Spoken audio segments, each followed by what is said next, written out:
Sir, faculty, and the students of NMIMS. We are absolutely thrilled to have you all here for today's event.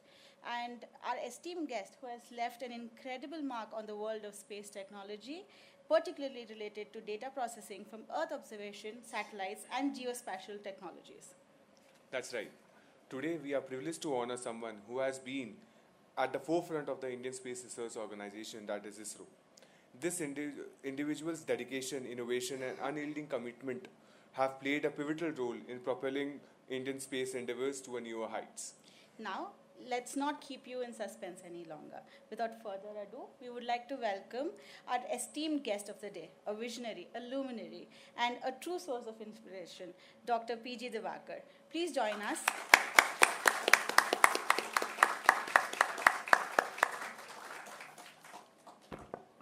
Sir, your journey from a humble beginning to becoming an integral part of ISRO is nothing short of awe-inspiring. Your story reminds us that a dream can be realized through hard work, determination, and unwavering passion for exploration. Dr. PG Diwakar holds the position of ISRO Chair Professor at National Institute of Advanced Studies and works on research projects related to space technology, particularly related to data processing from Earth observation satellites and geospatial technologies. Prior to joining NIAS, he served for over 3 decades at Indian Space Research Organization and held several senior level positions and was responsible for developing many diverse applications of space technology to help the nation in development activities. Dr. Diwakar was awarded his PhD in participatory GIS process-based watershed development from the National Institute of Technology, Surathkal, Karnataka, and has significantly contributed in the areas of geospatial technology and its use in wide variety of applications. Absolutely. And speaking of exploration, who hasn't gazed up on the sky and wondered what the mystery is about our planet? ISRO, under the guidance of luminaries like Dr. PG Diwakar, has been instrumental in turning those dreams into reality. During his career at ISRO, he has held many key positions like the Head Regional Remote Sensing Service Center Deputy Director and National Remote Sensing Center Director of Earth Observations and Disaster Management. Apart from this, he has held key positions as the Space and Major Disaster Center and the principal point of contact of UNESCP. But you know what is truly amazing? Our guest doesn't just end with his personal achievements, but also has been a staunch advocate of education, encouraging young minds like us to pursue passion fearlessly. Sir, you have been a great model for students like us throughout the country, and we would like to hand a small token on our behalf by Vishnuvat sir.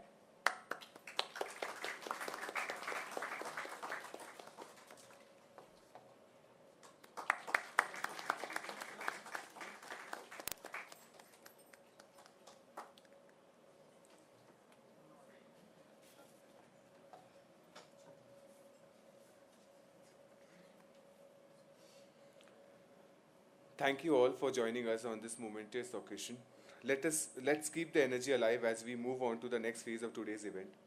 Stay tuned for an interactive session with Dr. PG Diwakar, where we will dive deeper into the journey of exploration and discovery. Handing over the stage to you, sir.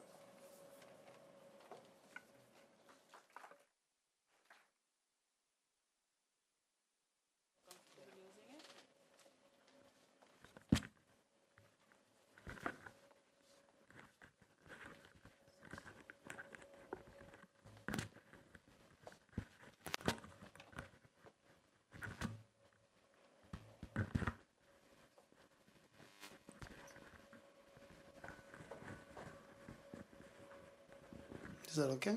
Yeah.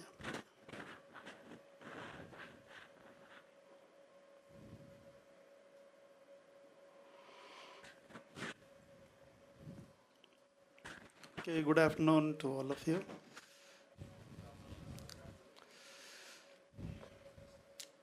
I think it is good to start that way. In fact, that's what the ISRO could achieve in the recent past, to be precise, on August 23rd when we landed our orbiter onto the moon. So we had a nice message on the Twitter talking about reaching the destination and taking the whole country and possibly even the world, because the whole world was looking at it. Fine. So what I'll do today is quickly take you through the journey of Indian space program, number one, and also try to see if I can put together some interesting outputs and outcomes of the Chandrayaan III itself. Of course, I've been part of major programs of ISRO, including the Chandrayaan, particularly when Chandrayaan II was launched, where we had some success and some failure both, but that paved the way to see to that we have a flawless journey in Chandrayaan III. Basically, ISRO started off its journey around 1963, when we started the first sounding rocket launches from Tumba rocket station. It was not very far off from the first Sputnik launch of USSR. So if you just take a look at the 1957 versus 1963, we were just about 6 years later than Sputnik. So we started looking at space, and during that time, Vikram Sarabhai, who's the father of the space program for our country, he felt that there is a lot of advantage for India if India gets into the space journey. So he paved the way for us to really take off as far as the space related activities are concerned. So the entire vision itself, the Indian space program vision itself came off from what Vikram Sarabhai thought during those days. In fact, he used to say we should be second to none in the applications of advanced technologies to the real life problems of man and society. And I think it means a lot. This particular paragraph means a lot for the nation like India. So he started off in a very big way, developing technologies for launch vehicles, developing technologies for satellites, and also looking at the applications which were quite far off those days. So we looked at the state of the art technology. We tried to see how industries can be developed, how academia can be brought in with research, and look at the totally indigenous space technology. That was the vision during 60s. Okay, today we are 2023 now. So you can see the kind of vision which was put forth by Sarabhai and where we are today. We literally started with bullock carts and cycles, in our launch vehicle area, and today we talk about Moon and Mars. So today, when we are looking at space, India still looks at the societal development, and all applications what we develop, we are focused on societal development. So we have Indian remote sensing program, we have the INSAT and GSAT program for communication and meteorological programs or applications. We have the GNSS related activity wherein it is GPS kind of a thing. India has its own constellation of satellites. We call it as IRNSS. We have our own launch vehicle program. You may be very much aware of the PSLV, GSLV and SSLV kind of activities. Space science and planetary exploration, the Chandrayaan, what we are talking about. We are now very soon looking at the human space flight, the Gaganyaan, and of course, space commerce. Space commerce means we are able to launch umpteen number of satellites for foreign countries, and India is earning a lot of revenues because we are able to launch satellites of other countries. So if you look at all these 6 or 7 important sub-elements of ISRO, it gives a very clear idea that ISRO has a complete, comprehensive space program. It is not just satellites or it is not just rockets. Anything you talk about space, ISRO is there. That is how we have developed ourselves over a period of time. If you take a look at this particular slide, it will tell you in a nutshell the kind of missions that we have taken forward. On the rocket side, we operationalized the PSLV, the Polar Satellite Launch Vehicle. We have already had 58 launches of PSLV over a period of time. The Mark III, which can possibly take a 4-ton class of, that means a 4-ton payload can be carried to the geotransfer orbit it can take. So it is pretty mighty, what we call it as Bahubali today. So this is that particular rocket. And in between, we also had a GSLV, which can take a 2-ton class of satellite up in space. And recently we built a small satellite launch vehicle which can take a smaller set of payload, like 500 kg payload, to the low Earth orbit kind of area, wherein we will be able to deploy smaller satellites. Especially a lot of students do develop a lot of satellites, plus many countries, researchers as well as academia develop small satellites which they would like to get a launch. So India has an exclusive SSLV, small satellite launch vehicle. So there are multiple variants of launch vehicle capabilities that India has developed. On the other side, the satellites, we have scored more than 100 as far as satellites are concerned. And of course, when we have launch vehicles put in toto, it's almost coming to 100. We have also tried to put crew modules up in space. You will be seeing Gaganyaan very soon. Before Gaganyaan, we need to see and qualify that the orbiter which we are going to put in about 400 kilometer orbit, where we will have our own astronauts going around the Earth and coming back. So we have already made some progress as far as making our own crew modules and sending our own astronauts up in space. Much before that, we had done something called as space capsule recovery experiment, where you should be able to deploy a capsule up in space, let us say more than 200 kilometers, make it go around the Earth, do some astrobiology experiments, and then get it back to the ground, and then see what kind of achievements we could get. We are also working on reusable launch vehicle, and we are looking at air-breathing propulsion system, which is another new technology. So there are a whole lot of technology development that is going on, both in spacecrafts as well as in launch vehicle area. And if you see the last one, we have been able to launch more than 430 satellites of other countries. In fact, 35 nations have been able to launch about 431 satellites up in space. So these are purely commercial launches where India is able to do it for other countries. This is just an extension of how we did things. We started off with SLV-3. This was the first beginning of our launch vehicle program. I'm always very happy to say that SLV-3 was one of the spearheads of SLV-3 those days was none other than Abdul Kalam himself. He was part of us those days. And down the line, we could get into ASLV and finally stabilized onto PSLV, and we have further grown towards GSLV Mark III. And today we are talking about LVM. The launch vehicle which you saw for Chandrayaan III was LVM-3, which was able to take quite a heavy payload. It was almost like a 4-ton class of a satellite, because we had a lander, we had a rover, we had a propulsion system. All the three things were put together in one go, and then we were able to take it off onto a typical orbit which was required for us to reach the moon. You're all aware that India has a very special record of having launched 104 satellites in one go. So this is a very unique achievement for India. Of course, we have a whole lot of communication satellites where a lot of applications are being developed and utilized. Without your knowledge, you may be using many of these applications in the country. On the meteorological satellites, we have excellent track record having INSAT series of satellites, which provides near real-time weather data for varieties of activities. We also have our own NAVIC, which is equivalent to GPS system.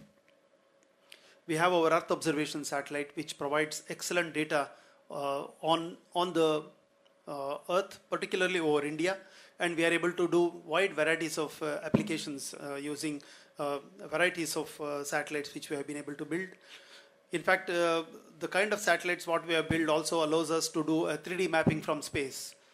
You would be wondering, what do you mean by 3D mapping? Actually, a particular satellite will have that kind of camera where it will look forward and backward at the same time, and you will be able to generate three-dimensional data. Typically something like this, wherein it is possible for you to map Himalayas like this from space data. So you'll not believe that Himalayas looks like this. This is the peak of the Everest, which you can see. This is a satellite data derived from three-dimensional mapping, which has been done from Cartosat-1 series of satellite. This enables us to get all the three-dimensional data that is required for you to know, for example, the slopes, the gradients, the digital elevation models and things like that, which is required for you to do planning on the ground for developmental activities. In addition to that, we have been looking at wide varieties of applications. Today, the government literally uses the satellite data for agriculture, for forestry, for mineral exploration. You literally name any natural resources in the country, particularly the present government is very effectively able to utilize for. I have just given a few names here. I wouldn't like to get into detail. In fact, if I get into this detail, it could be a one-day presentation because there are lots of things we are doing. In fact, Modi government's many of the governance-related applications are completely supported by satellite data today. So let us change gears. Let us get into space science and planetary missions. India has been pretty successful in doing wide varieties of applications up in space and in space science. This is a very, very interesting area. If I start talking about astronomy, if I start talking about space science, any amount of time will not be enough because space is so large. So we started off with Chandrayaan I, where we were able to find water. The mission was able to find water. So it rekindled the entire world's attention to go back to moon. As you all know, there was a series of launches of Apollo, wherein Apollo had landed people on moon. And a lot of explorations were done. But for a change, what we did in Chandrayaan I was we started exploring southern part of southern polar region of the moon. And luckily for us in Chandrayaan I, we were able to find water on the moon. We could establish water on the moon. That has rekindled everybody's attention, thinking that there is something more interesting for us to start looking back at moon. And we followed it up with Chandrayaan II. We had a part of the failure, part of the success, like Arbiter, which is still functioning today. It is working with Chandrayaan III today. It is able to provide us some excellent data. But the lander and the rover could not be operationalized because the last 2 kilometers of the drive towards the moon failed. We crash landed on the moon, sadly, but we have come back now in Chandrayaan III, which we'll be talking about a bit later. Subsequently, we had a Mars mission, and India again set up a world record saying that India is the only country to go first time to Mars and successfully inserting an orbiter around the Mars and get a lot of data about Mars. Of course, we are getting ready for Aditya Mission, where we will be getting into the sun. We will be positioning a satellite right in front of the sun. We will be traveling 1.5 million kilometers from the Earth, and we will be positioning Aditya in a Lagrangian point where we will be able to observe the coronal mass, the coronal energy, and basically it is going to be the corona-based observations. Of course, these are some typical illustrations what I have here, but I will not get into those details. These are some outcomes of the Mars mission. What you see, the typical mapping which we could do over the Mars. We have a lot of interesting data over Mars.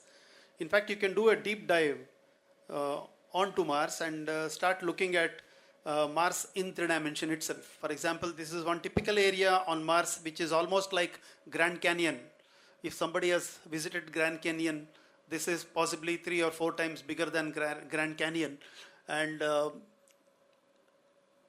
sitting here on ground, which is something, means Mars is something like 40 lakh kilometers away from the Earth, but you can, because of our Moss Arbiter mission, you are able to do the mapping of Mars, and you can literally generate this kind of images over Mars, and we can do the kind of traverses on Mars as you see here, and we have literally been able to do a lot of mapping on Mars, and we have got some very vital data as far as Mars is concerned.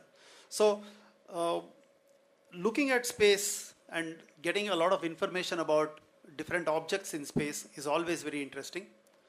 Hence, we will get into the Chandrayaan III itself now. So I'll take you through a small journey where we will look at some of the typical activities that we undertook to go to moon and what all things we could do after going to moon. So what you see here is the surface of the moon. On the backdrop is the Earth, and you do see the lander and the rover. Let us slightly go back, Chandrayaan II, for example. So when we undertook the mission of Chandrayaan II, we had three things. We had an orbiter, we had a lander, and we had a rover. Lander and rover were together. Rover was within the lander. In addition to that, orbiter. So when we launched the Chandrayaan II, like what you saw in Chandrayaan III, everything went fine. We were able to traverse through the entire journey of something like 4 lakh kilometers from the Earth. And all the traverses were fine. At around 100 kilometers away from the moon, we were able to deploy the orbiter, Chandrayaan II orbiter, which is functioning even today. It is providing us some excellent data. In fact, we are able to see the moon surface like anybody else. In fact, unlike anybody else on the ground. In fact, nobody has got that higher resolution over moon as compared to what we have. We are able to map the moon at 30 centimeter resolution, which means literally you are able to look at every small pothole on the ground. So this is functioning fine, and it is working with Chandrayaan III also, but sadly we had a problem with the lander, and this rover was within the lander, so we could not operationalize this. Hence we were forced to go for a Chandrayaan III mission. These are the salient features of orbiter, what I was talking about. It has a very unique camera which can give you a 30 centimeter imaging capability. And one thing we should all know that moon is not a very congenial atmosphere for you to put anything. It is extreme conditions there. Either it is very, very cold, extremely cold, or it is extremely hot. So when you make a orbiter to go around the moon, it will be into a harshest possible conditions there. So you have to use that kind of material when you manufacture the kind of orbiter what we are doing, or even the lander or rover, so that they will be able to sustain the conditions on moon. And it's the same case if you go to Mars also. It's not like what we see on Earth. We are able to have life on Earth, but we can certainly not think of having life on moon or Mars because the conditions are not like what it is here. We are blessed with ozone layer, we are blessed with the atmosphere that protects us from the UV rays of the sun, and we are able to comfortably go out and face the sun. You literally cannot face the sun on moon or on Mars. But moon looks so pleasant from here, but moon possibly is the harshest when you go there. So we started concentrating on the polar region, unlike others.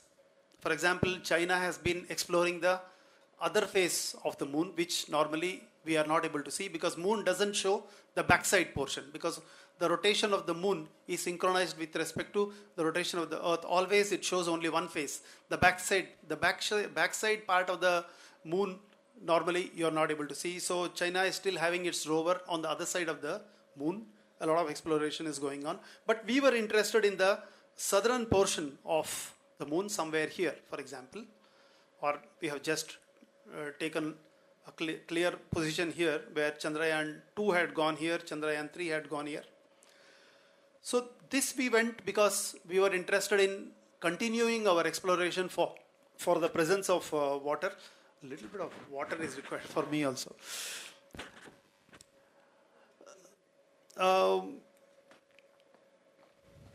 Yeah, the focus was on water, and it was an interesting find for us. Thank you. Chandrayaan 1 did find water, and we wanted to continue, and that has really kindled the attention of a lot of people. In fact, many of you would have heard about Artemis Mission. A series of launches are going to take place from US. US is signing up with many other countries who would like to go with them. India has recently signed an accord with Artemis, where US has the interest in going back to moon and possibly set up a base in moon for future planetary missions elsewhere in the entire solar system or even beyond. So the journey after the Artemis takes off is going to be very interesting for the entire world, and India is going to be part of it.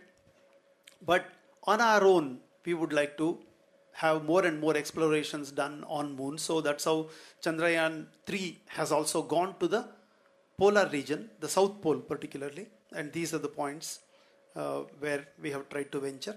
The whole idea here is from Chandrayaan 3 point of view to see that we do a safe landing, which I'm sure all of you would have seen, we did a very comfortable landing on the surface of the moon. Also to see and demonstrate what rover can do, how rover will function, what kind of an exploration it can do on the moon, and what kind of data can we get.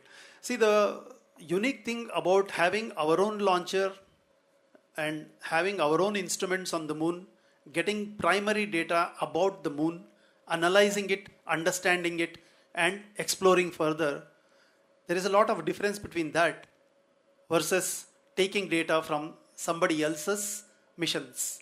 You don't get all the primary data what is collected by the other countries. For example, US possibly would give you the data after they have thoroughly explored that particular data and published the data. But in our case now, right from Chandrayaan I onwards, we are possibly one amongst the very few countries who are able to get primary data about bodies like Moon or Mars. So we are able to now land on the moon. We have started exploring our rover. Our rover has started doing some wonderful jobs. I'm sure many of you may be watching that. It's worth watching because every day something new is coming out. I will be possibly sharing towards the end what all things we have already got. And even when I'm speaking now, my team members are getting lots and lots more information about the moon itself. And it's very interesting to understand about the moon. I don't know how much of history of moon you all are aware of. How the moon was formed onwards. I think everybody should understand. Millions of years back, there was a collision where a small chip of the Earth was pulled out from the Earth itself, and it agglomerated itself into a small body, and that particular body has moved away from the Earth. Millions of years back, possibly this particular moon was just about 2000 kilometers away from you or 200 kilometers away from you. You can just imagine a huge body moving around the Earth. And the same thing is now 4 lakh kilometers away. And moon is going away every day, every minute, millimeter by millimeter. And you should all understand that there is a tremendous influence of moon's gravity over Earth. Not only that, all the 8 or 9 planetary systems have a perfect resonance with each other. Any one of these planets moving away from the orbit can create problem on Earth. We are all gelling together with sun as part of the solar system, and moon is very important for the Earth. If one fine day, it will not happen during our time. If one fine day moon completely gets away from you, there's going to be a big impact on the gravitational forces on the Earth. It could create problem on the Earth. So moon is very important for us. If there is a possibility, we should bring back the moon closer and closer. Right? The thinking. Anyway, we are trying to understand the moon now. So rover is on the moon.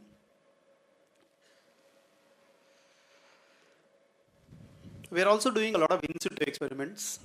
For example, we are trying to drill hole onto the moon and try to find out the temperature. We are also trying to see the seismic activities on the moon. So you will see a lot of very interesting data coming out very soon. So in a nutshell, what we are looking at the topography of the moon. We are trying to see the composition of the moon. What is moon made of? That's what we are trying to see. We are trying to do a lot of in situ studies and search for water. All this we are doing sitting on the Earth, and our robots are sitting on the moon. For example, lander is sitting on the moon. It is able to drill a hole and give us information about the constituent of the moon. Rover is moving around, exploring different parts of the polar region of the moon, and it is able to give us multiple informations. There are many sensors and payloads that are loaded both on rover and lander. And both these fellows are being commanded by the ground, and it's not far away from here. It's just about 20 kilometers. We have a deep space network at Bangalore, which is near Mysore Road, slightly away, of course. And we have a deep space network antenna. It's one of the massive antennas. Very few antennas of that kind possibly you would have seen in life. Very few countries have that kind of deep space network antenna. We have one, so we can easily talk to Mars. We can talk to Moon. For example, if you talk to Mars, if I send a command from here, it takes 20 minutes to reach Mars, because Mars is 40 lakh kilometers away from Earth. So it takes that much amount of time for a material, an information or a sound to reach there. Similarly, if a command is given back from the onboard computer on Mars, it takes another 20 minutes to come back. So if you give a command on my computer for something to be done on the Mars orbiter, I can give a command, go have a masala dosa, coffee, etc., chit chat with people, come back. You will get a message back from Mars saying that yes, I have done my job. So that's the order of time delay what you'll have. But as far as Moon is concerned, it is about 20 seconds. So you send a command, in 20 seconds you get back. So that's the kind of that's the order of difference with respect to the time. This is the launch vehicle which I was talking about, LVM-3, which we used.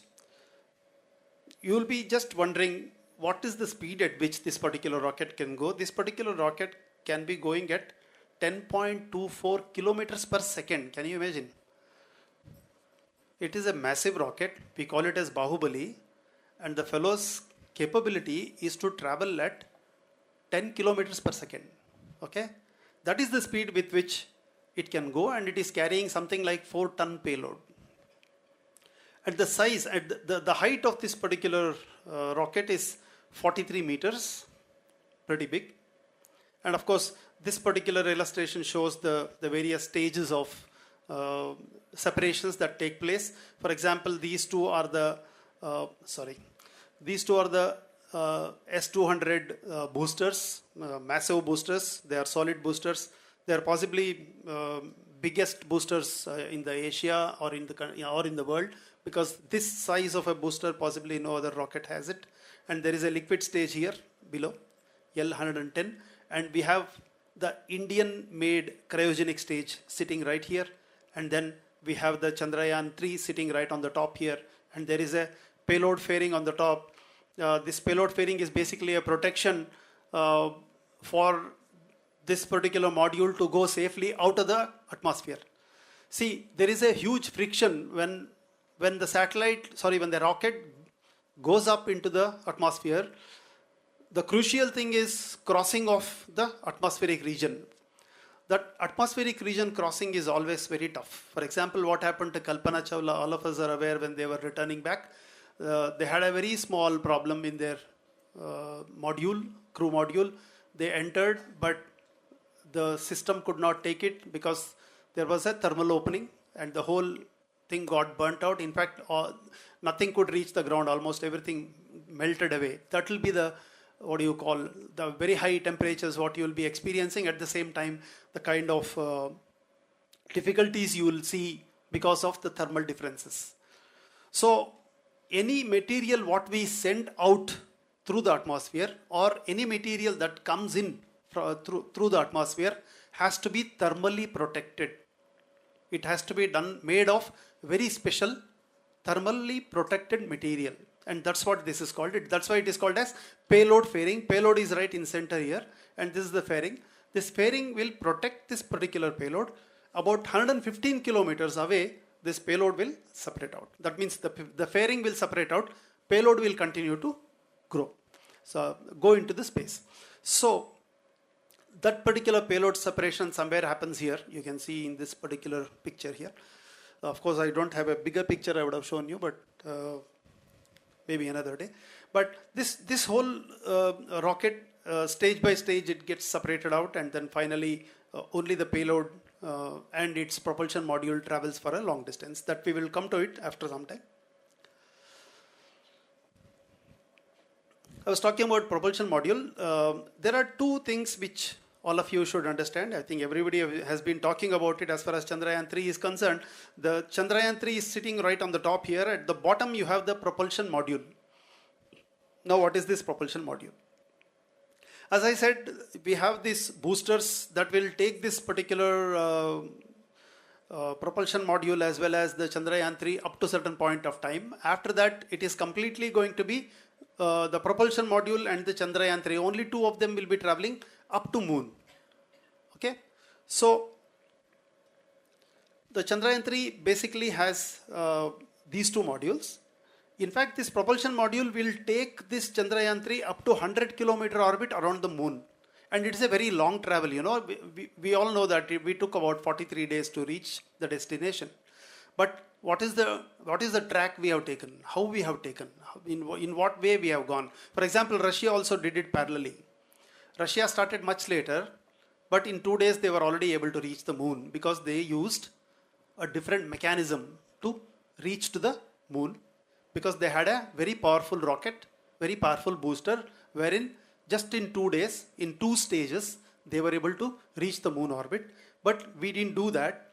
First of all, we had a very heavy payload, something like almost about 3.8 ton payload. And we don't have a rocket of that capability like Russia or anybody else, so that you will be able to just go there. But we took advantage of the gravity of the moon, the gravity of the earth, and saw to that we still reach there, because there's no hurry for you to go to moon. Moon is always there. Moon is not going to go away. But we planned it in such a way that we will be able to reach the moon on the right day. And in fact, today is going to be a very interesting day. It's a blue moon day. Okay, so once in a blue moon only we get a chance to have Chandrayaan 3 in moon. So it's a once in a blue moon kind of an activity, and once in a blue moon I have come here also. It's good that way. So the kind of sensors and technology which we have been able to put into this. For example, as I was telling you, at 100-kilometer orbit around the moon, the Chandrayaan 3, the top fellow, separates out from the propulsion module. And this propulsion module will be going around the moon for months and years. It will be in the same motion, but it will be going around the moon. So what we thought, this propulsion module should not go waste. We built a small payload and we have put it into the propulsion module also. So propulsion module also has a very interesting instrument, which I am talking about here. It's called as SHAPE. It is a spectropolarimetry of habitable planetary Earth. What we are trying to see here is, see, we are 4 lakh kilometers away from the Earth, and we have put a propulsion module. Now see, the lander has already gone and landed on moon. So that fellow will remain on moon for life. And whatever the Vikram lander is anyway sitting there, but the Pragyan, for example, is moving around and exploring the polar region of the moon. But this propulsion module is going around the moon. In addition to that, we already have Chandrayaan II orbiter going around the moon and giving us a lot of things. So nobody is able to imagine that we have 4 instruments, 4 very interesting, diverse instruments doing unique operations on the moon. It's a record. Because at a time, 4 different type of instruments doing 4 different things, providing us a lot of data. In fact, at our ground stations, we have plenty of work to do now, because a lot of data is just pouring in from moon. So this propulsion module is not wasted. After it has traveled all the way to moon, it continues to go around the moon for months and years. But we have a small experiment which will last for about 3 to 6 months. And it will provide us that kind of data which will tell us from that height, it will keep on exploring and see if a similar Earth-like object is available elsewhere in the universe which is habitable. So it's trying to see the signatures, or it's trying to look for the signatures in space, so that we can get that kind of data. So that is a very interesting thing what we are putting the propulsion to use after having propulsion traveled all the way to moon, and we didn't want to simply waste it, rather we have put an instrument on that. Anyway, I will not get into detail of these. It may take some time for me to explain this. Possibly I will skip it. As I was telling you, this is the payload fairing, and this is how the mounting of the Chandrayaan 3 on the top and the propulsion module at the bottom are positioned. And you will see how this entire module gets separated out when, I'm sure all of you would have seen the launch itself. So in the launch, in fact, I can rerun the launch if you want.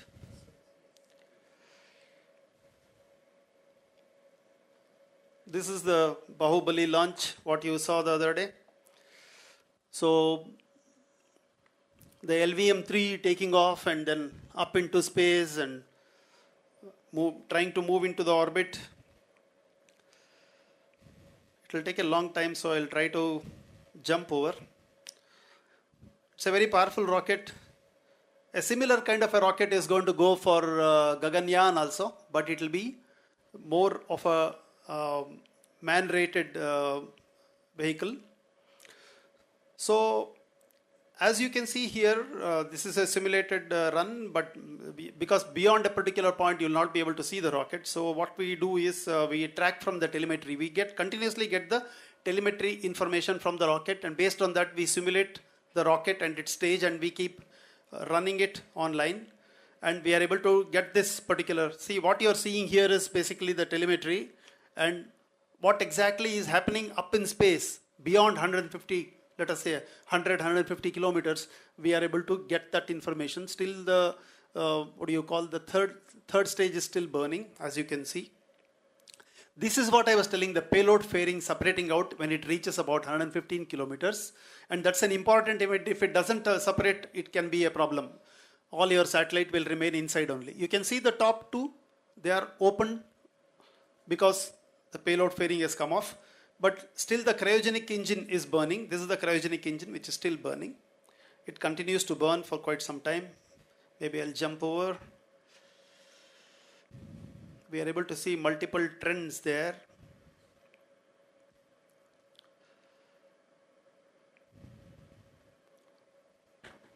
Okay, so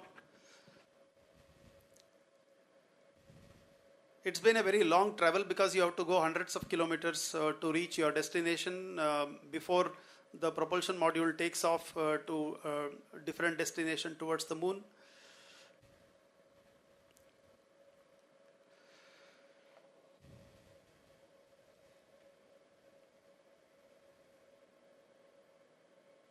These are very tense moments, but we are seeing it easy here. This is the separation, what I was trying to say. That is the last part of the separation where that is simulated, but this is real. Onboard camera is able to show you the entire propulsion module and the Chandrayaan III coming out from the rocket. That means cryogenic engine has taken it up to that level and then leaves it at that point. And from that point onwards, the propulsion module will be pushing the entire rocket, remaining part of the rocket and the payload continuously again and again. Now, this is an important stage where everybody need to understand. You would have, see, as I was telling you, the Russians went in 2 stages straight away in 2 or 3 days or 4 days to moon, but we have taken a long time. What we did is, after launch, we slowly increased our orbit. It's basically changing the orbit by giving a booster. For example, at one point, this is this is called as perigee point, this is called as apogee point. It's a typical ellipse. So whenever it comes very close to the Earth, we will give a boost. It will shift from this orbit to the next orbit. It is like when you throw the ball up, because of gravity, it will come down, right? Same thing here also. You will give a push, it will go to a particular point and it will come back in a trajectory. So we keep increasing the orbit in such a way that we achieve almost about 1 lakh plus kilometers when we go to the last orbit here. And at this point, we give yet another big push and an orientation so that it goes straight to the moon. So we generate all that acceleration that is required using the gravity of the Earth rather than using the rocket capabilities. That's what we have done. And it goes straight onto the moon, and we adjust the velocity of this particular module in such a way that it is captured by the moon's gravity. Moon has little gravity. It is 1/6 of the gravity of the Earth. Okay? So it's much lesser. So if you jump, you may not easily come back down. It will take some time for you to come down if you jump on the moon. Okay? Don't jump on the moon. So here it was different. We get into the moon orbit.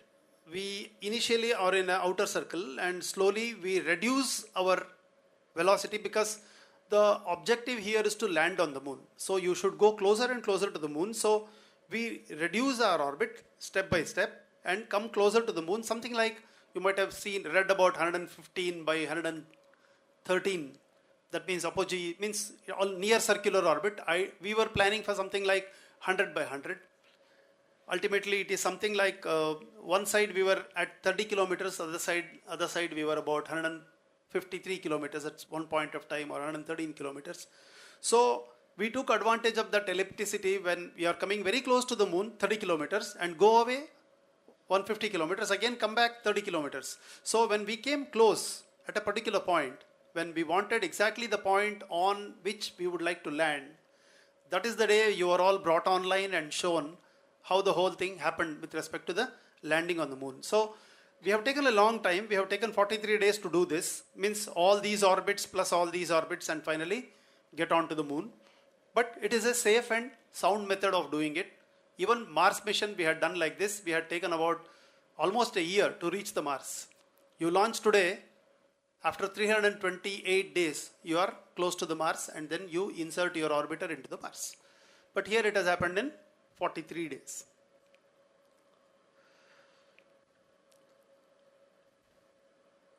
Okay, these are all the same, different stages. I can jump over on this. These are some details with respect to the Vikram lander and then specifications. Maybe you can read about it. There is an interesting video, possibly I can show you this. This will basically give you some idea when the lander goes closer and closer to the moon. I was talking about 30 kilometers and 115 kilometers. So when the lander was so close to the moon, almost approaching the moon, this is how the moon surface would look like. You will see plenty of craters all around the moon.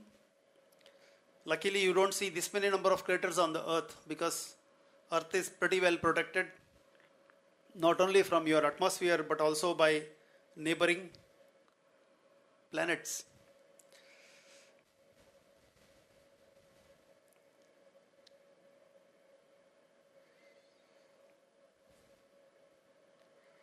This is yet another interesting picture available to us on the moon as the lander goes closer and closer.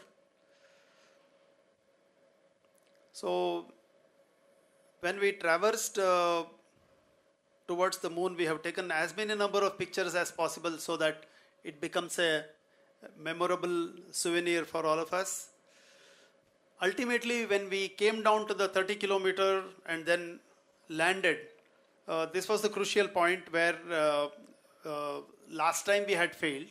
When we were close to about 2 kilometers, we were just 2 kilometers away from the moon surface, when a small miscalculation didn't make us land on the moon properly. But nevertheless, we always learn from mistakes. ISRO's technology development has always been learn from mistakes. Homegrown technology, learn from mistakes, become masters. For example, PSLV today is possibly one of the best launch vehicles in the world because we have learned from the mistakes. Now we never do mistakes. It only launches and puts the satellites in orbits.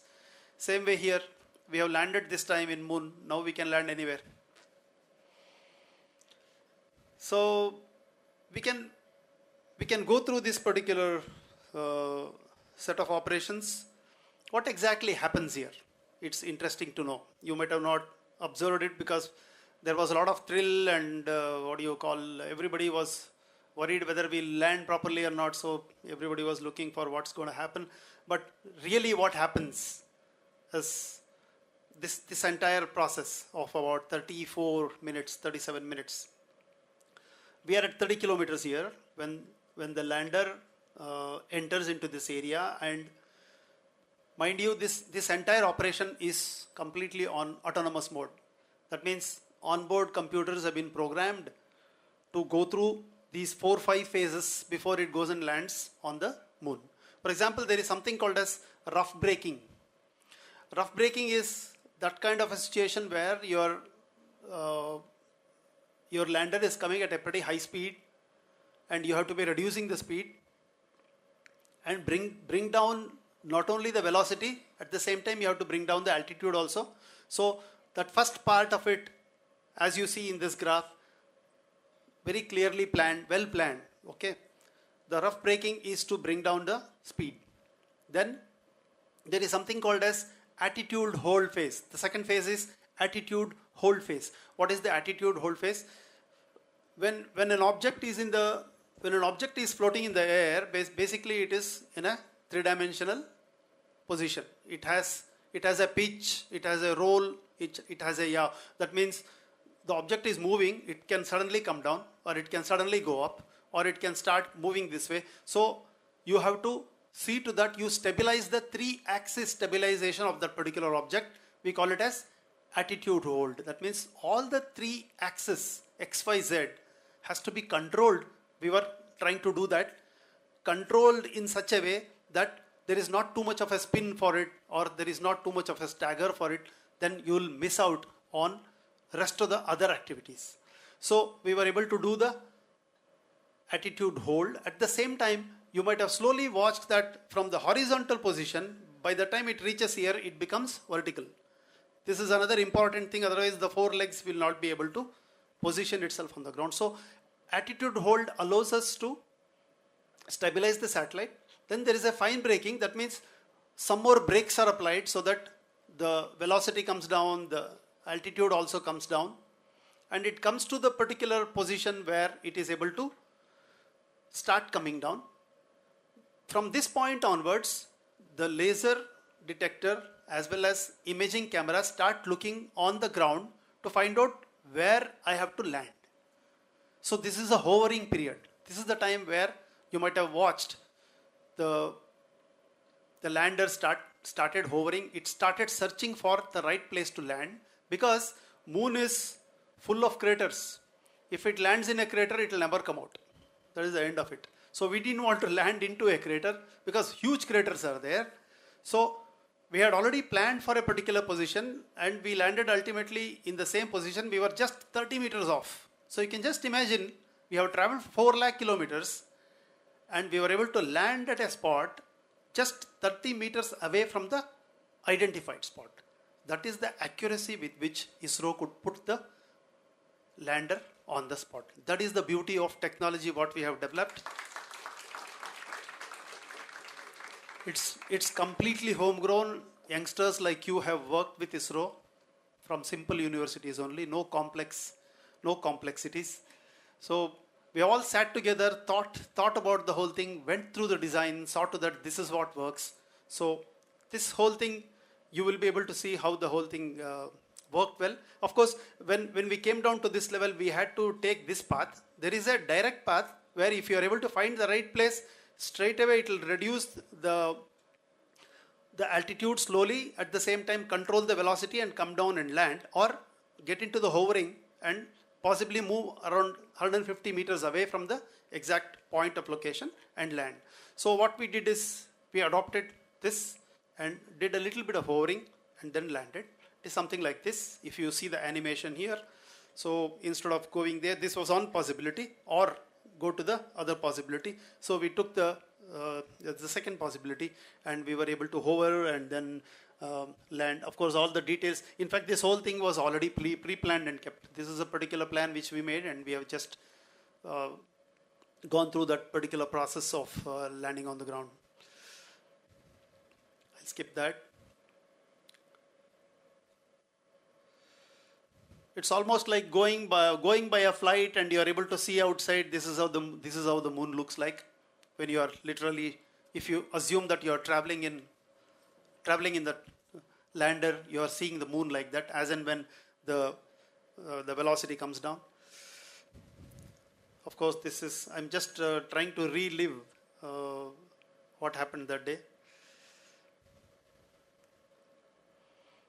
See, this is what we were just talking about. You can see the almost horizontal position. You'll see plenty of these thrusters being fired. Basically, the way you fire the thrusters gives not only the orientation of the lander, but it also reduces your velocity, because throughout its journey up to 30 kilometers, the gravity of the moon was being used. We didn't use much of the propulsion. See, we were very smart throughout. We have used the gravity of the earth, we have used the gravity of the moon, so that you can reduce your propulsion consumption. Wherever required, you use. So last that 34 minutes, it was very important, like what you see here, thrusters had to be used so that we will be able to use this. These thrusters are used against the gravity of the moon in such a way that we can orient properly, go to the right position. The thrusters are simply not used. It is used against the gravity, as you can see all these parameters also.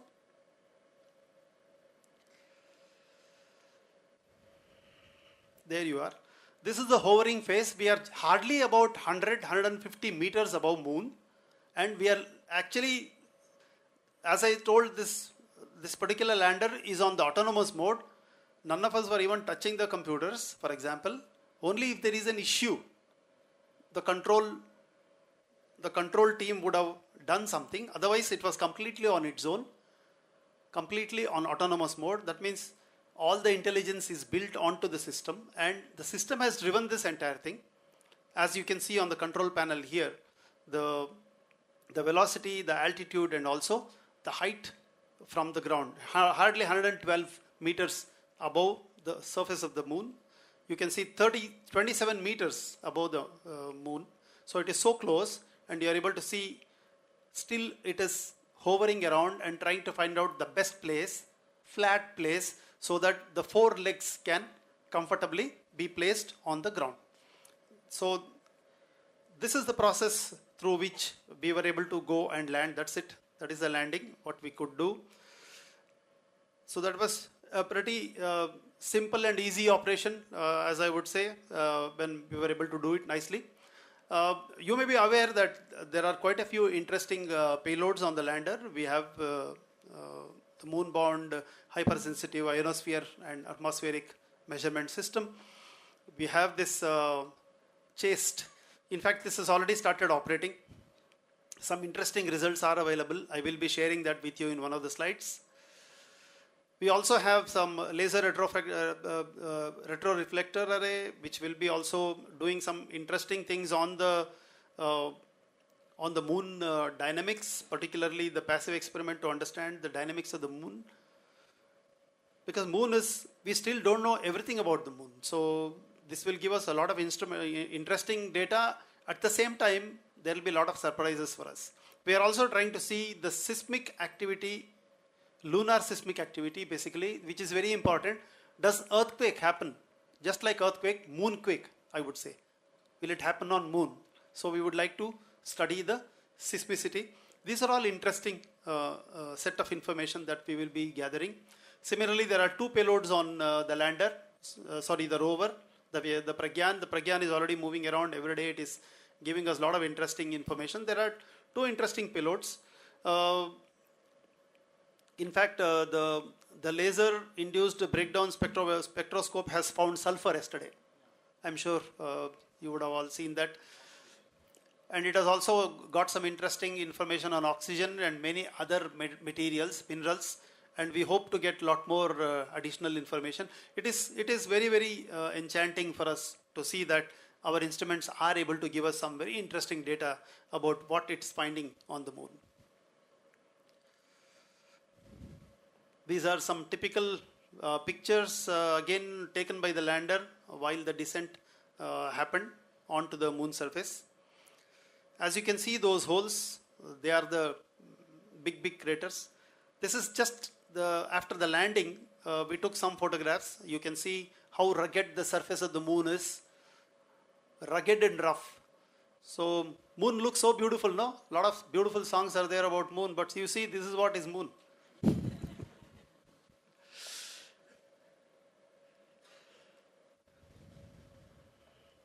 So it's not a rosy picture of moon. Moon is very rough and rugged. Okay, that is very clear. This is scientific, and a scientist is saying that now. I have one more. Yeah, this is that lander rolling out. I think you would have all seen this, I'm sure. We opened our the main flap door was opened, and then slowly the rover was able to roll out onto the ground. And it is smart enough to even avoid some of these craters and then reorient itself. Of course, we also watch it from the ground. This is a typical animation of what really has happened. See, I would like to stop this. You might have seen the dust, right? So when the lander is actually coming and landing, there's huge amount of dust that comes out because the propulsion module is working full force. A lot of dust comes out. Due to the lack of gravity on the moon, just like on the ground, the dust simply doesn't settle down. Either wind blows it away on the earth, or it will take some time because gravity is much higher on the earth, so the fellow will come and settle down. The dust will come and settle down in a short time. But on moon it is not so. Once the dust goes up, it will be there only. You will be watching, it will be there only. It will not come back so easily. It will not come down so easily. It will take a very long time to come down. So after landing, we didn't allow the rover to come out because we waited for the dust to settle down. And we knew how much amount of weight we have to go through because we know the gravity of the moon, how much time the dust particle will take time to settle down was also pretty well known. So we waited for that to happen, and later we opened the main foldable door which we had kept the rover inside, like what you're seeing here in this particular animation. See, each one of these mechanism has to work. If it doesn't work, for example, if that had not worked, lander has landed, rover has not come out. Again, a failure. Every instant is a big risk. It all looks so rosy and nice because everything has worked. So far, nothing failed. There are almost about 26, 27 mechanisms which we have developed. All of them have worked. It's 100% result as far as this is concerned. And you see, the rover is actually communicating with the lander. Lander keeps an eye on the rover. Okay? And the lander is connected to the ground through deep space network. Whatever rover does, the data is collected by the lander, and the lander transmits that particular data to the ground. Like what you're seeing, these images are taken, these images are sent by the lander to the ground. This is the rollout of the rover, as you might have seen. It comes out and then it rolls off. You're able to see the track. That track will remain permanently for lifetime unless somebody goes and walks around that place again. Because there's nothing for that to be disturbed by anybody, because there's no wind. It's all vacuum, more or less vacuum. There's no atmosphere. So that track will remain as it is. Okay. This is the track what I was talking about. This is an interesting thing, like the rover was going towards this particular crater, pretty deep one. You can see the shadow of the crater, and immediately it was reoriented because you are able to control the movement of the rover from our computers. So you can reorient it, or it has some intelligence by which it will be able to orient itself. So you can see the track. This is interesting. I was talking about one of those very interesting instrument which we have on the moon, on the lander. It can drill a hole inside the moon surface. The kind of data what we got, which is plotted here, the surface of the moon is something like 70 degree centigrade. When you go deeper, when you drill a hole, you go about 8 centimeters, it becomes minus 10. Can you just imagine? You have just gone 8 centimeters into the moon. Top is 70. 8 centimeters inside, you are minus 10. Minus 10 degrees. So the thermal conductivity from top to bottom is very little. Hardly there is any conductivity. The 70 degree which you are seeing on the top doesn't get conducted into the surface, or deep inside it doesn't go. That is a very interesting information that we have got from the chest, one of the interesting material which we have. So we have driven a hole and we have tried to find out the thermal conductivity. It's a thermal conductivity experiment, for example. So it gives a very unique information about the moon surface, the constituent of the moon, the layers of the moon. Maximum it can drill is about 10 centimeters. So 8 centimeters itself, we had some very interesting information like this. So this is the Shiv Shakti point. This is taken by the orbiter. We have an orbiter. See, again, beautiful thing is, orbiter is continuously going around the moon. It takes pictures. It has taken one of those pictures. Orbiter talks to lander. We have established a connectivity between lander and orbiter. For example, due to some reason, the connectivity gets cut off from one of these instruments. Let us say lander or orbiter, we have the other fellow. For example, the Earth station, the deep space network what we have in Bangalore, can talk to orbiter. And from orbiter, we can contact the rover or the lander. And lander is connected to the orbiter. So we have lots of redundancies. This is very important in life. You should have plenty of redundancies. I think all of your management graduates, you should know redundancy better than me, I'm sure. Especially when you are looking at finances. If you are doing money management, redundancies are very important. In science also, redundancies are very, very important. So we have taken care of a lot of redundancies, especially with respect to going close to the moon surface and landing on the moon. We saw to that all redundancies are kept in place. So in plan A doesn't work, plan B should be there in place. Plan B doesn't work, plan C should be there. So we saw to that at no cost we should fail. That's how this time the whole concept of Chandrayaan III was, see to that you don't fail at all. Whatever happens, you will succeed. With that intention or with that design, the whole spacecraft was made and all technologies were built so to that we smoothly go and land. And we happily landed there. That's it. Thank you all very much. Just 2 slides I'll show you on what we plan to do. We are building Gaganyaan. We are building a new rocket. We are having our own orbiter. Three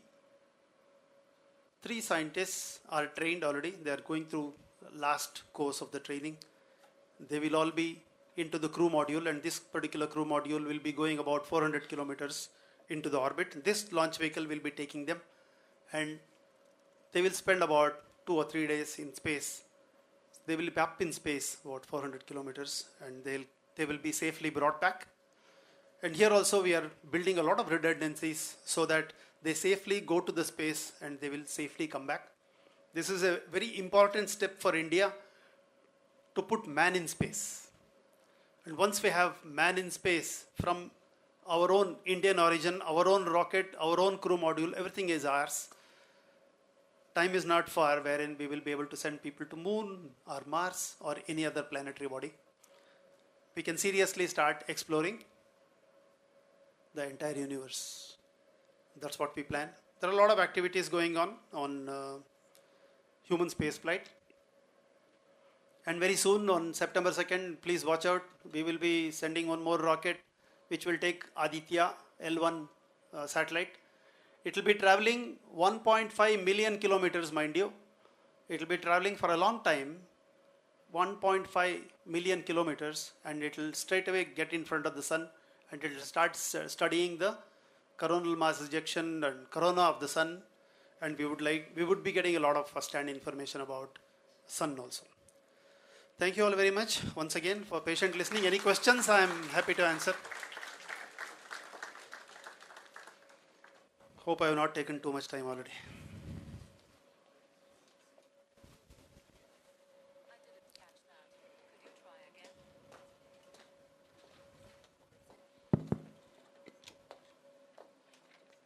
Any questions? Yes. In case any questions are there.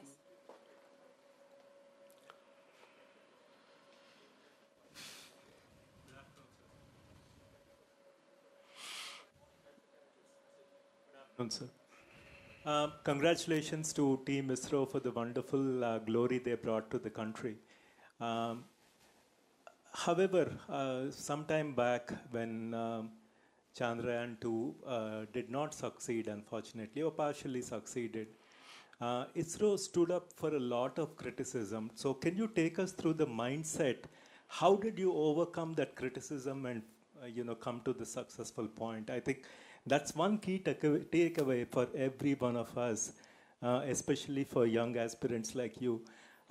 Failure is a part of life, and how does one, handle failure is a very, very important dimension. So can you take us through that, please?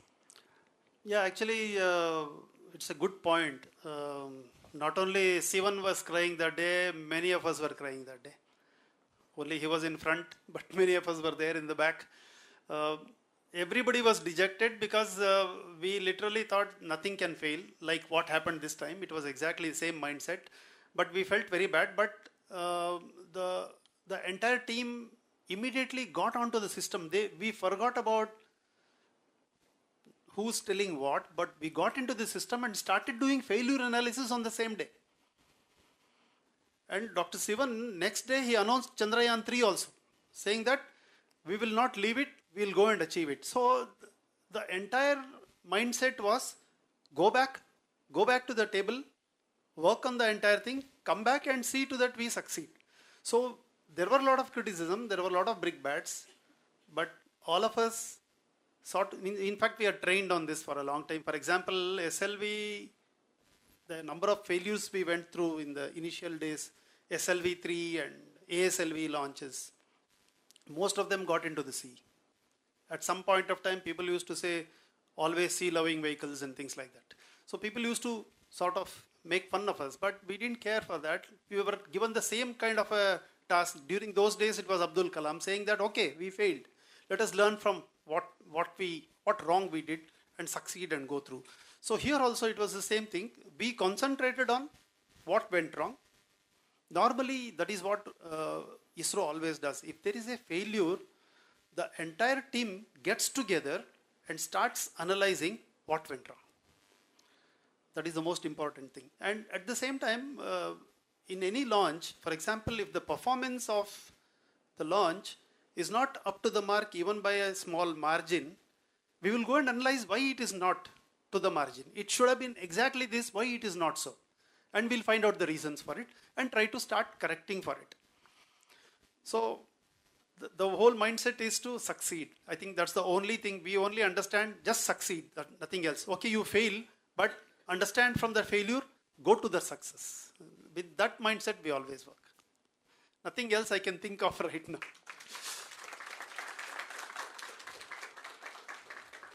I think that is built into us, and it has become part of us, even in our life, outside ISRO activities, at home also. Some things happen, but we work on the same lines. We try to succeed there also.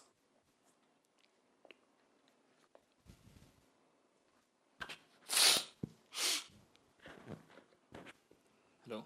Yeah. Good evening, sir. My name is Surendra. So I had a question. So you have reiterated throughout this session that ISRO has implemented a mindset, really, a philosophy that we learn from mistakes and become masters. So how can we, as future managers, implement such philosophies in our managerial toolkit and help our organization succeed? Good question. I think it should be taken up by every individual in his own way, in whatever profession. It is very important. Two things are important the way we work in ISRO. One is the amount of time we spend on the design, the amount of time we spend on the planning is very meticulous and long amount of time. And once we are convinced that this plan works, this design works, then we get into it, get into the actual job of doing it. Okay, you have done it. If you have failed, we will really wonder initially why the hell it failed, because all the design was seen by so many people, all the planning was so well done, reviewed, everything was done. What is the problem? So when the next step for us always is, as I was telling just now for the other question, failure analysis. And the failure analysis is a very tough one. We do critical analysis. we don't look at who has done what. What has gone wrong is important. We don't get into individual team level or individuals level. We get into the whole system. So you do a thorough analysis of the system. See, the one analogy which we always keep is, it's not that somebody doesn't fail at all. You always succeed. For example, PSLV, it had, I would say, 100% success, but sometimes it has failed. You don't know when, where it will fail. And same thing in any other area, any other profession. Some things can fail. Some things unplanned for will happen. So you can't be prepared for it, even though you have made multiple preparation, one small hole somewhere. So it's always good to go with a good design, good plan, and always be ready to accept the failure, work towards the success subsequently by doing a proper analysis of why you failed. That is the only way you can possibly perfect yourself, I would say. Yeah. Thank you. Good evening, sir. I'm Diya Gulgulia. I wanted to ask, as ISRO being a national institute for space and research, the scientists there come from all over the India, have come from diverse backgrounds, from different castes, different religion. How does ISRO as a team and the managers at ISRO bridge that gap between the diversity and work as a team to achieve the greater goal there? In ISRO, as you rightly said, we are from all over the place.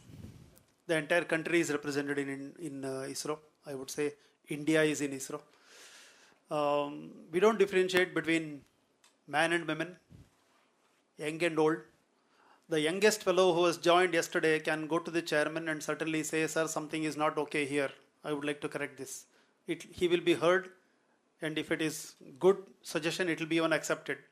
So everybody has freedom in ISRO. There is a lot of freedom for somebody to innovate. This is very important. There is no fear that, okay, I will do this. If I fail, then I will be, degraded, or I may lose my position, or something like that. Aisa kuch nahi hai. Nothing is there like that. So everybody is free to come out with these ideas. Especially youngsters are encouraged to come out with more innovative ideas so that it can be imparted into ISRO's culture. So ISRO has that unique culture of equitable use of all the freedom that can be given to all the people. Let us say we are talking about teamwork. Everybody talks about teamwork. In our case, we also talk about teamwork, but the team has a particular goal set. How you reach the goal is important. Who does, how it is done, and whether it is a small fellow does it, big fellow does it, experienced does, unexperienced does, that doesn't matter. And any particular team has a team leader. This team leader is well chosen team leader. Okay, he has the full grip of that particular activity. The team leader drives the program, and the team leader literally has full freedom to pick and choose whomever he wants to do whatever he wants them to do. But if he finds a talent with somebody slightly better than somebody else, he can bring him up and make him do things. For example, in my own case, when I was not a team leader as well as I was a team leader, my focus was only on the ultimate target. Who does what is not the question. See, this I am capable of, I will do this, I will deliver this. And the integrity with which you work, this also is important. All will function together for that goal, that's all. So we don't look at individuals' pride or individuals coming up, one-upmanship, what you say, those things don't exist. It's always teamwork. So that's why when you look at any mission, you will see n number of people there. And even Chairman ISRO, when he speaks, he hardly speaks, he will put all his team to speak. So we always go as a team, perform as a team, achieve as a team. That's it. Good evening, sir. This is Pushkar Kalyankar. So my question is, you just mentioned about Gaganyaan. So what will be the objectives of the Gaganyaan and what scientists will study on the moon? Like what Chandrayaan is studying. So what will be the objective for the scientists to go on the moon? Okay, Gaganyaan is going to be the first experiment of its kind for India because India has not put its own orbiter, so a crew module into the space. So we will be testing the technology of putting man in space and do certain experiments with the humans. When the humans are up in space, let us say away from the gravity, away from the gravitational force like microgravity conditions, what all things can be done? It could be some microbiology experiments, some unique yoga postures. What advantages can one get? So there are a lot of experiments. A few experiments will be tried this time, but we would like to demonstrate a technology that ISRO with its own technology can put a man in space. First point. Next point is with respect to the moon. Now, what is happening is there is a growing interest amongst the world community to not only explore, let us say, moon or Mars, but explore even other planetary systems. Go to the edge of solar system. You understand solar system, right? Solar system is pretty huge, and we are part of a Milky Way galaxy. So people are becoming more and more inquisitive about exploring the solar system, exploring different planetary bodies. So each time going from the Earth is going to be a problem. So we are the world is thinking of setting up a base in moon. So we will set up the Artemis program, which is Artemis already started. Artemis 1 has gone and come from US. India recently has signed an accord when Prime Minister went there. We will be part of the Artemis mission also because one country cannot do it. It's a world space community which is going to do this. So we will be setting up a moon gateway so that there will be an orbiting gateway around the moon, and we will set up a base on the moon. So any country which aspires to explore any part of the world, any part of the universe, can go one step to moon first, and from there you take off and go to either Mars, go to either Venus or Saturn or some of the moons of the Jupiter or whatever, like Titan. So many places are there. So many objects are there which can be explored. Or possibly from moon I would like to go and jump over a particular meteor, or it could be some asteroid, and explore. For example, there are asteroids which could have precious minerals. I would like to do mining of minerals from an asteroid. Like recently Japan has done that. They were able to send an orbiter which went and landed on a full speed moving asteroid. They were able to do mining. They did the mining, brought the sample back to Japan, and they are exploring that. So such kind of experiments we would like to do by making moon as the base. This could be one objective where we could make a permanent base in the moon in the future, in the near future, in fact. Good afternoon, sir. So my name is Nilesh Nile. So I just wanted to know that as you said that the launching vehicle Mark III had a thrust velocity of 10.2 km. But as we know that the escape velocity is 11.2 km per second. So is it really possible to escape the Earth's gravitational attraction with that speed? It will always be not required for you to go through an escape velocity. Escape velocity is normally not required all the time. Whatever I said, 10.23 kilometers per second speed is good enough for you to take your orbiter or take your spacecraft out of the Earth against the gravity, move full speed. But nothing stops you from having a higher speed rocket like the escape velocity. Escape velocity is an ideal thing where you can go at a maximum speed against the gravity and then move off. Normally for planetary exploration, people look at very high thrust. That time possibly you will need a greater thrust to reach the escape velocity when you move into the space. But for taking an orbiter to something like 150 kilometers, 200 kilometers, you don't really require it. The mission, what really are we going to explore with being in the coronal proximity of the sun? What are we really going to explore there? See, we are seeing a lot of activity on the solar system today. There is tremendous amount of coronal mass ejection that is happening, which is creating a lot of problem on the Earth. For example, especially this year, the number of coronal mass ejections that we have seen is tremendous, which has never been seen for a long time. And the kind of ejections that has come, and most of those have come directly towards the Earth also, it could create a serious problem on your electricity grid. It could create a serious problem on your communication channels. It could literally stop all your GPS satellites from working, because it is so dreaded thing people fear for. So there is a lot of experiment going on the behavior of the behavior of the sun itself, not only by India but many other countries, especially US. I have seen myself in NASA, the kind of activities going on there. So just like what we went to moon to get principally the first hand information, the primary data about the moon, similarly we would like to understand the corona of the sun, the activities of the corona, what is happening, why it is happening. And there are so many other things related to the sun as an object we would like to understand. Basically what we are talking about sun is nothing but continuous massive nuclear fusion which is happening there. So it's a very unique phenomena which happens in a star, and the closest star what we have is sun. So this is the best example for us to understand a sun, and in the entire Milky Way galaxy there are multiple suns available. So if we are able to understand the sun and its characteristics, we will be able to certainly simulate a similar kind of a possibility elsewhere in the universe, not only in the Milky Way galaxy, anywhere else also. So it's a golden opportunity for us to understand the sun, basically.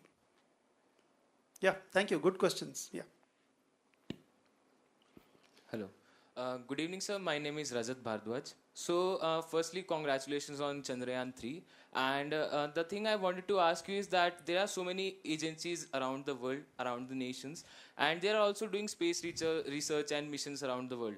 So, ISRO has a image, and they are able to successfully complete their missions with lowest cost. So I wanted to ask, how are you able to manage that with minimal cost and doing your mission successfully? Yeah, this is one big question being asked by everybody actually. Basically what I feel is the way we do the mission planning. For example, when you say mission planning, I will have to look at my rockets manufacture. I have to look at my spacecraft manufacturing, integrate all of them, launch them, ensure that all of them function. So when we do this planning, number one, what we do is we try to see that maximum indigenous material are used. And as long as you are able to buy all the material within India, and also do the manufacturing in India using our own Indian industries. We have developed more than 600 Indian industries which can do varieties of subsystems and give it to us. So we give them a contract, they will realize that particular subsystem, give it to us, we will take it, test it, see to that it qualifies to our specification, and we integrate into the system. So we are promoting Indian industries which are much cheaper than buying it from outside. If the same material, if I go and import it from outside, I'll be paying 3 times or 4 times the cost. So my cost comes down when I am able to get it done from our own industry. And many of the critical material, we are able to do it within ourselves, within ISRO. So we trade off like that. Most of the material we get it done. For example, HAL does a lot of our space launch related subsystems. They give it to us. That means public sector, private sector, and our own hand in realizing things. Most of the hardware, we are able to do it. Software, again, we are able to get things developed within ourselves. We are able to develop our own tools and softwares. So there is all these activities put together reduces the cost. More of indigenization. Again, India is talking about Atmanirbhar today, but we have been doing it for ages. So we are able to reduce the cost. But if you depend on some other country, go on importing those modules, costs will go up. So the difference is that our own design, our own plan, our own realization, our industries are excellent. They are able to do some wonderful things. And today, in fact, with the new policy, what we have, space policy, we are encouraging startups and private companies to realize their own rockets. And in fact, they can use our facilities for testing. In fact, testing facilities have all been set up in ISRO, and private companies can use the testing facilities within ISRO, and they are encouraged to go ahead and make their own spacecrafts, make their own launch vehicles, and launch them also. So these things are happening. This is going to be further reducing the costs in a big way for India. So to a large extent, we are able to do this because of indigenization and realizing the materials, realizing the hardware within India to a large extent. Thank you.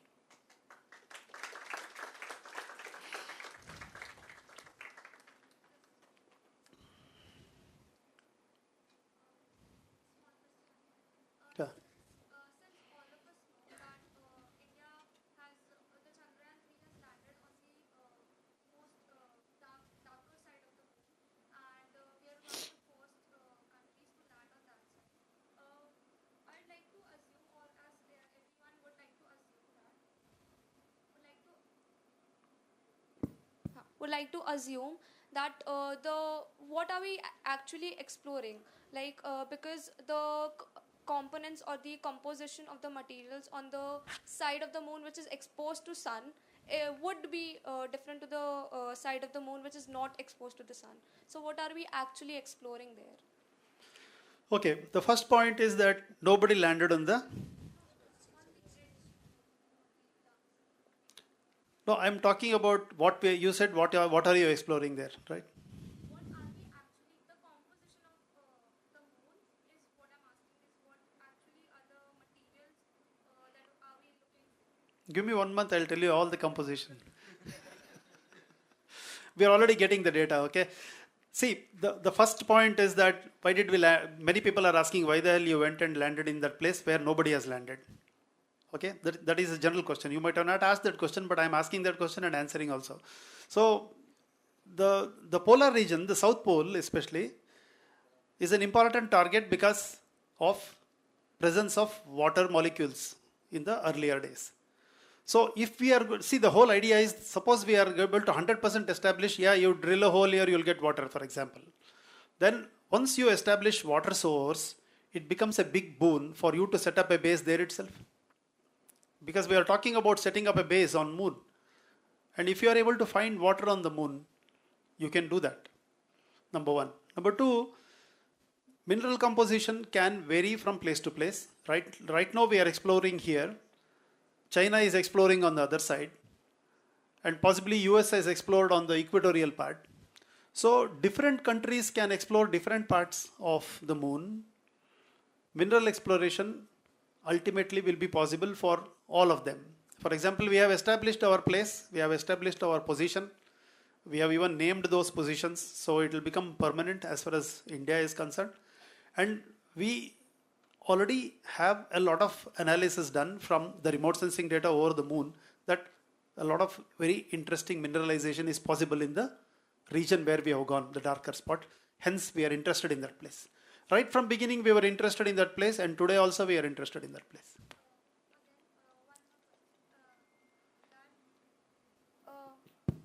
Is the exploration possible in the darker side because the satellite is energized by the solar power, correct? Correct. So going or exploring into the darker side might be challenging for It is. Might be challenging. It is. Are we looking into that direction Yeah, as well? see, I have 14 days to explore. Within 14 days, whatever I get. This is the first chance we have gone. 14 days, there will not be any sunlight there. After 14 days, sunlight will come back. There is all possibility my rover will continue to work. My lander will continue to work. I'll continue my exploration. But there is a possibility that it may not work also. So we are not assuring everybody that it'll work all the time. So these 14 days are crucial. We will try to do the maximum exploration possible. and see what kind of interesting information comes out. You will be watching it yourself and seeing it. And if our instruments continue to work beyond 14 days, 14 plus 14 days, okay? The second, second lunar day. After the second lunar day, again sun comes back. Again, power generation will happen. Once power generation happens, all these fellows will start working.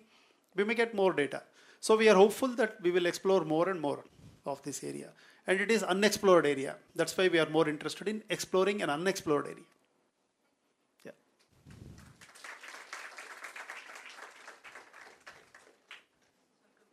Just to make all of us feel proud. In fact, the entire nation is proud on the ISRO mission.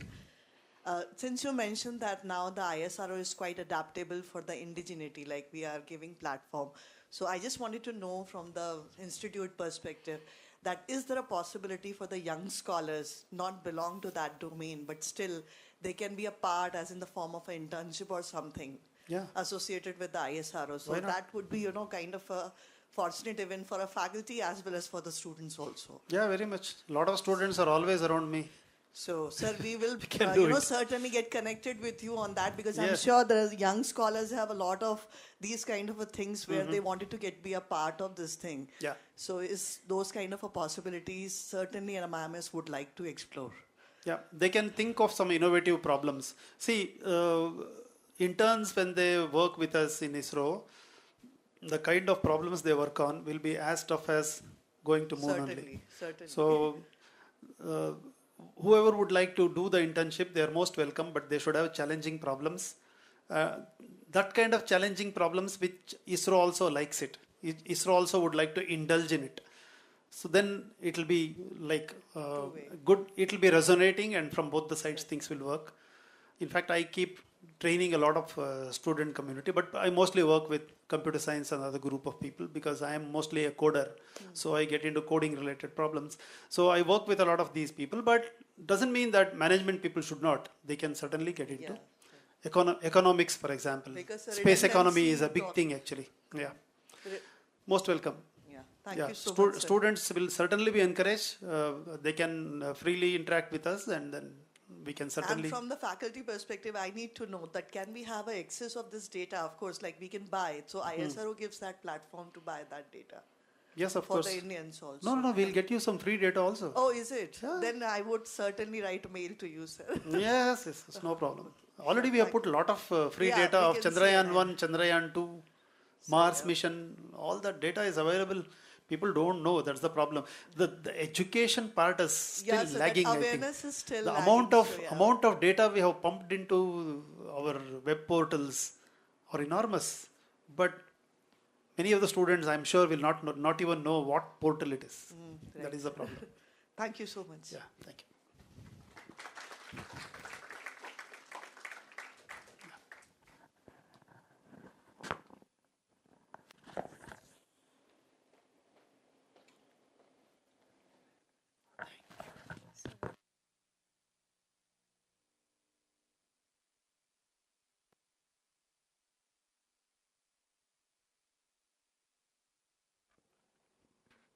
On behalf of NMIMS Bangalore, I extend my heartfelt gratitude to Dr. PG Diwakar, the distinguished ISRO Chairperson Professor, for gracing a seminar with his presence and insightful contribution.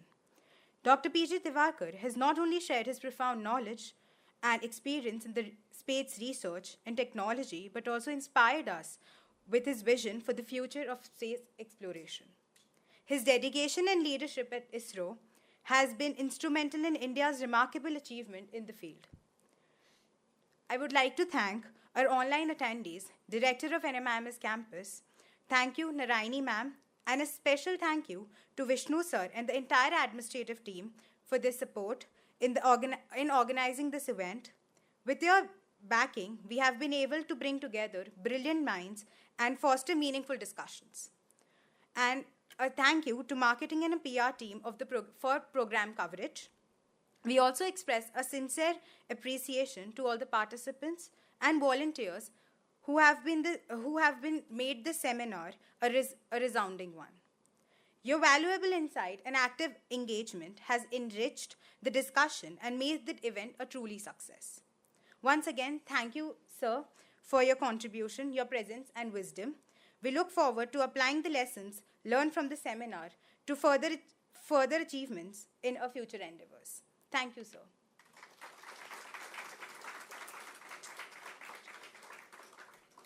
I would request everyone to please get up for national anthem.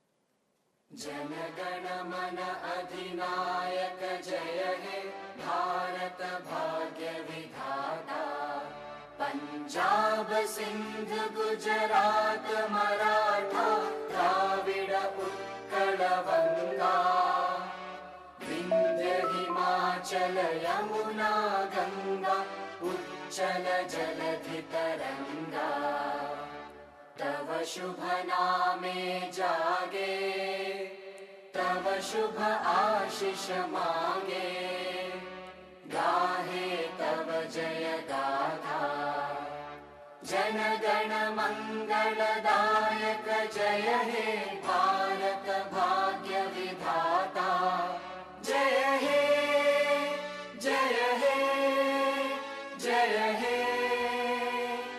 जय जय जय जय हे